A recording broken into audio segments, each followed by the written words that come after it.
Thank you, Dwayne, and good afternoon, everyone.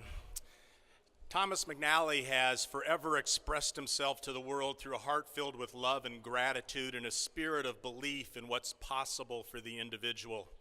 He meets and receives each person right where they are in their journey, advocates for what's best for others, lives to serve, and strives to unlock the doors, provide the programs, or light the path to the solutions for their better health and greater well-being. My name's John Cordelli, and I'm a speaker and author from Minneapolis, Minnesota, and it was March 31st, 1992, 26 years ago, when I was invited to deliver a keynote message that evening for Tom's first ever Family Institute, along with doing and delivering 2 high school assemblies in East Kentwood during the day. That led to a friendship and countless presentations and visits to Michigan over the years. One tender memory was speaking for the Teen Institute, and this was September 9th, 1998. It was also the day of my buddy's wedding, and I was in the wedding party. So I said yes to both, and I hired a private pilot to fly me back to Minneapolis in time for the wedding. By the time it was all settled up, I think it cost me $550 to come and deliver that speech that day. And it was because I believed in what Tom did, the students he was striving to impact, his passion and dedication, and the contributions it made to the futures it helped sculpt, define, and secure. That was some 26 years ago and counting, and I deeply respect and believe in Tom and his work. One of your esteemed colleagues, Meg Moorhead, with the Department of Health and Human Services, shared this. As a well-respected member of the NASW since 1982, Tom has moved into the 21st century with new skills and methodologies. This keeps moving. That were literally modernized the delivery of social work, diagnostic counseling, and prevention services for numerous children, teens, and young adults he continues to help. He's also reached out and assisted veterans experiencing PTSD and is now on the registry of certified PTSD treatment specialists with the U.S. Department of Veteran Affairs. He's simply a lifelong learner, still enrolled in the MSU postgraduate program to evolve as a PTSD specialist. Tom's vision is to move the assessment and evaluation component for veterans to a virtual platform so that the response and support is immediate. We shared much about this last night at dinner as he and I visited. Tom continues to maintain a caseload of special education students who can access him either online or on the phone or one-on-one 24/7. Students from all corners of the state have access to him regardless of their level of need and also in alignment with the social emotional goals of their individual educational plans. Parents too can have spontaneous access without having to travel long distance and get answers to their questions or their concerns immediately.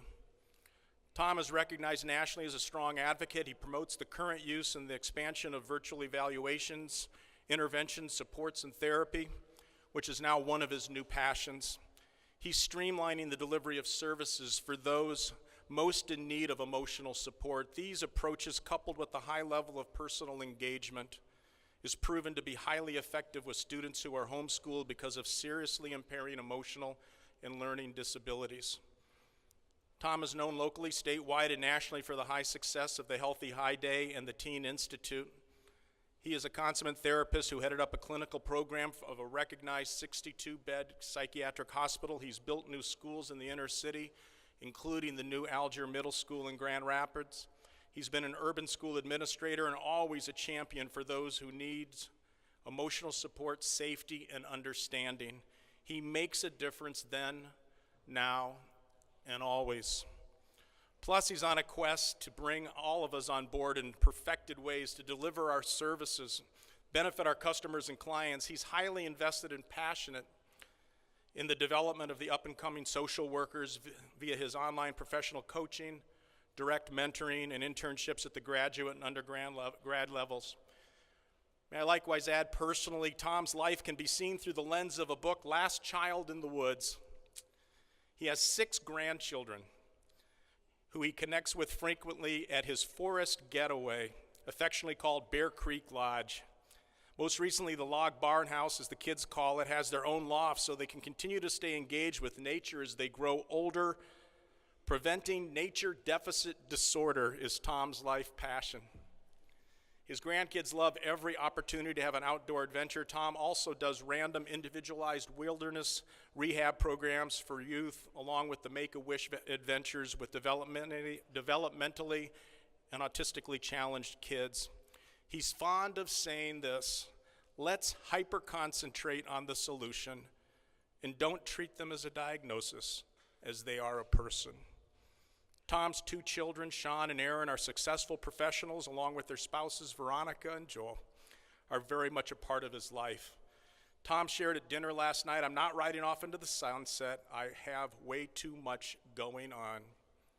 Formerly the recipient of the 2013 Lisa Putnam Award, the Elizabeth Houghton Award for National Recognition for Alcohol, Tobacco, and Other Drug Prevention, the National Youth Advocate Award given by the NASAP, and the MATEDC, my gosh, the acronyms you work with, Outstanding Special, the MOUSE, okay, the Outstanding Special Education Leadership Award, also a former gang intervention specialist in the inner city of Columbus, Ohio, and founder of Healthy's Highs Unlimited, and a Golden Gloves boxer at the age of 18, which was one of the ways that he became integrated with the youth that most needed his care. He is now your 2018 NASW-Michigan Social Worker of the Year Award. Please join me in welcoming and congratulating our friend, colleague, and advocate, and creative professional, Thomas McNally.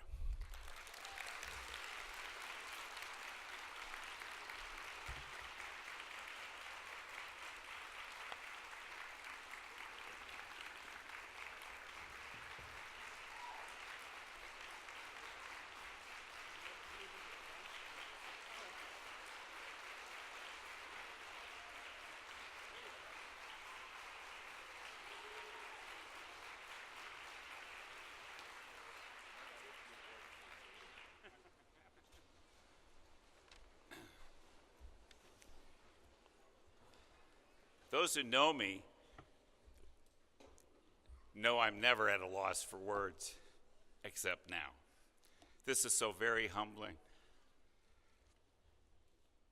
I can't thank people like John Credelli, who has been literally the inner core to so many of the programs that I have been able to put together, that have found so much huge success, that have affected the lives of literally tens of thousands of teenagers.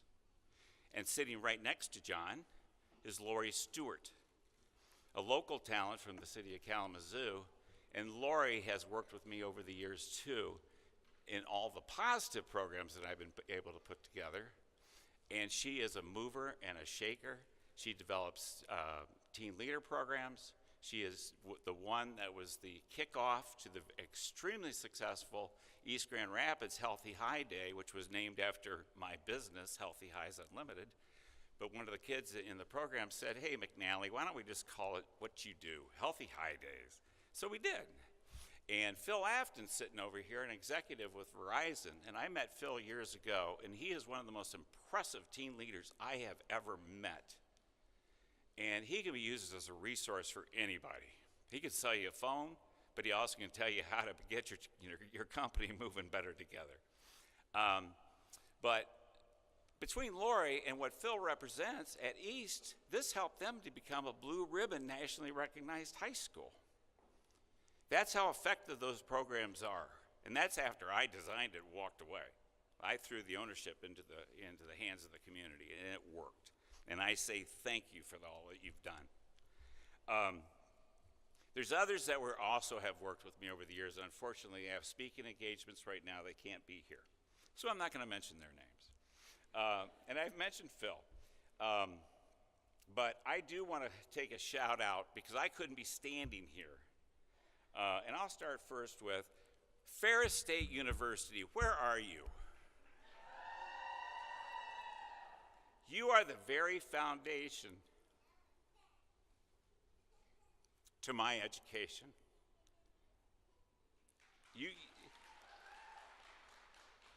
You gave me the core for me to move forward. Starting next Thursday, I'm running a symposium on student leadership up at the Big Rapids campus working along with Tori Schmidt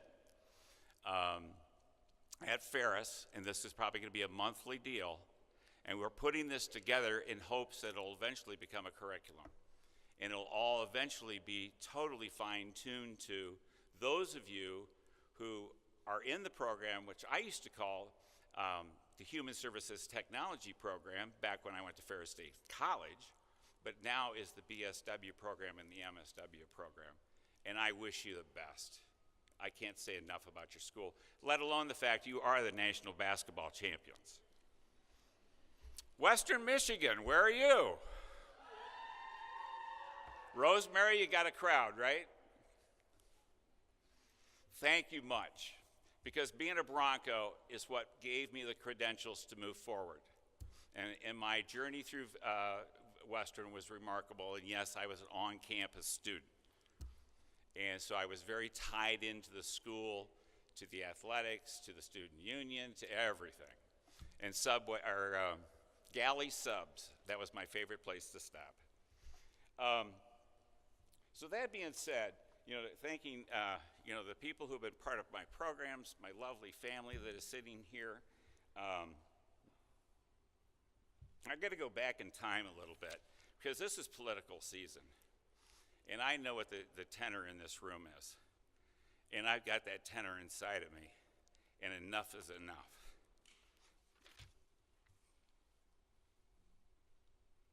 I could not be standing here if it wasn't for my grandfather. He was my namesake. He was the first Tommy. We both have the middle name of Edgar. We were always called Tommy. It took years to get my mom to quit calling me Tommy. But anyways, Tommy was an immigrant. He was working the docks in New Orleans, for day labor for maybe $1. And if you've ever seen movies like The Gangs in New York, or Far and Away, or any of those things, you saw what the Irish were treated at in the late 1800s. They were treated like dogs. They couldn't get jobs, they couldn't get anything. So the Flanders family set up shop as sharecroppers, the only thing they could do, in Dublin, Georgia. Tommy, though, was a little bit more aggressive. He was looking for his piece of America. He went down to New Orleans because there it wasn't so tense towards the different minorities because the town's so diverse. At age 17, he heard about a man recruiting for a militia at the Menger Bar in San Antonio. He ventured there. He hooked up with Teddy Roosevelt, a Democrat who was putting together a band of militia. He was pulling off society all the marginal people, the gamblers, the bounty hunters, the Confederates who were still fighting the war and didn't even know it was over, the Union officers who were still doing the same thing.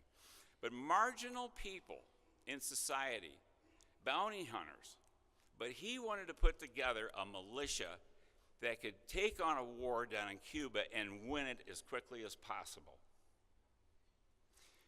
My grandfather, Tommy, lied, told him he was 21. And if you know Irishmen, like Tom Cruise and Far and Away, he's earning his money as a fighter in a bar, winning, his wages. And anyways, so he's signed on. There's no two ways about it. Every Irishman knows how to fight, and they know about horses. And if they don't know about the first two, they know about whiskey, and the first two don't count.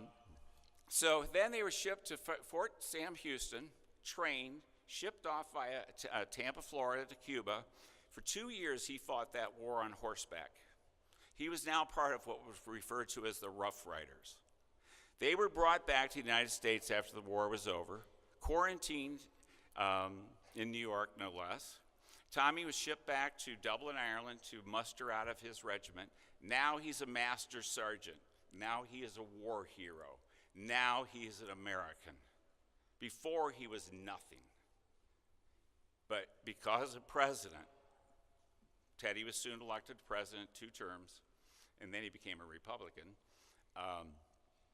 had given him an opportunity. And that opportunity distilled into him becoming a very successful American. He went on to be an extremely successful businessman. And he did so much to establish the groundwork and the foundation for the McNally Flanders family. And to this day, that's why I'm standing here. So, on that note, you can obviously tell it's very near and dear to me. Thank you.